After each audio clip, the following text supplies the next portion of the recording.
ഈശോ മിശിഹായിക്ക് സ്തുതിയായിരിക്കട്ടെ. ഹല്ലേലൂയ. സഹോദരങ്ങളെ, കുഞ്ഞുങ്ങളെ, കുടുംബാംഗങ്ങളെ, പെർത്തിലാണ് കേട്ടോ, ഓസ്ട്രേലിയ പെർത്തില് സിറോ മലബാർ സഭയുടെ പള്ളിയിലുള്ള ധ്യാന ശുശ്രൂഷയിലാണ് കേട്ടോ.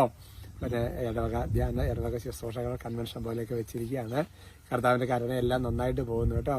ഇത് നമ്മുടെ അവിടെ അക്വേഷ്യ എന്നൊക്കെ അല്ല കേട്ടോ, ഇത് ഇവിടുത്തെ ഒരു മരമാണ്.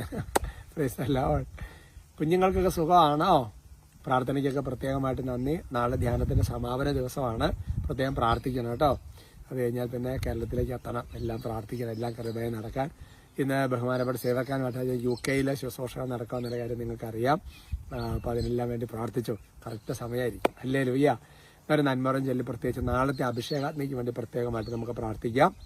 ഇവിടേക്ക് വരുമ്പോൾ ഞാൻ ഓർക്കാണ്, അഭിഷേകാഗ്നിയുടെ എപ്പിസോഡ് ഡെയിലി കാണുന്ന കുടുംബങ്ങളുണ്ട്. അഭിഷേകത്തിന് ഞങ്ങളെ പിടിക്കുന്ന അഭിഷേകത്തിലൂടെ ഈശോയാണ് ഞങ്ങളെ പിടിച്ചു നിർത്തുന്നത് പറഞ്ഞ് ഒരുപാട് പേരെ കണ്ടു കേട്ടോ. എല്ലാം കർത്താവിന്റെ വലിയ അനുഗ്രഹമാണ്. ഞാൻ ഇവിടെ വെച്ചാൽ അമ്മച്ചിനെ പരിചയപ്പെട്ടു. ആ അമ്മച്ചി എൻ്റെ പ്രിയപ്പെട്ട സഹോദരങ്ങളെ ബൈബിള് ഉൽപ്പത്തി മുതൽ വെളിപാട് വരെയുള്ള ബൈബിളിലെ 73 പുസ്തകങ്ങൾ 7 പ്രാവശ്യം പകർത്തി എഴുതി.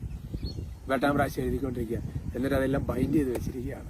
എന്നെ കാണിക്കുകയാണ്. അതെല്ലാം നോക്കിയേ, എന്തുമാത്രം ആ കുടുംബത്തിലേക്ക് അതുപോലെ ദൈവത്തിന്റെ അനുഗ്രഹങ്ങൾ. ഹല്ലേലൂയ. ഇനി നാളത്തെ അഭിഷേകത്തിന് വേണ്ടി നമുക്ക് പ്രാർത്ഥിക്കാം. നന്മ നിറഞ്ഞ മറിയമേ സ്വസ്തി, കർത്താവ് അങ്ങയോട് കൂടെ സ്ത്രീകളിൽ അങ്ങ് അനുഗ്രഹിക്കപ്പെട്ടവളാവുന്നു. അങ്ങയുടെ ഉദരത്തിൻ ഫലമായി ഈശോ അനുഗ്രഹിക്കപ്പെട്ടവനാണ്. പരിശുദ്ധ മറിയമേ തമ്പുരാന്റെ അമ്മേ, പാപികളായ ഞങ്ങൾക്ക് വേണ്ടി ഇപ്പോഴും ഞങ്ങളുടെ മരണസമയത്തും തമ്പുരാനോട് അപേക്ഷിച്ചു കൊള്ളണമേ. ആമേൻ. Praise the Lord. പ്രിയമുള്ള സഹോദരങ്ങളെ, ഇന്നത്തെ നമ്മുടെ വിഷയത്തിന്റെ തലക്കെട്ട് സുഭാഷിതങ്ങൾ 22:8 ബുക്ക് ഓഫ് പ്രോവേഴ്സ് ചാപ്റ്റർ 22:8.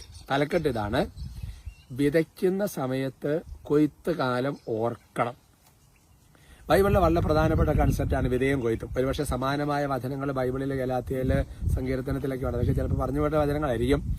എന്റെ സഹോദരങ്ങൾ, നമുക്കറിയാം, ഒരു കർഷകൻ വിതയ്ക്കാൻ പോകുന്ന സമയത്ത് ആ വിത്ത് ഇങ്ങനെ വിതയ്ക്കുന്ന സമയത്ത് കർഷകന്റെ മനസ്സിൽ കിടക്കുന്നത് കൊയ്ത്തുകാലമാണ്.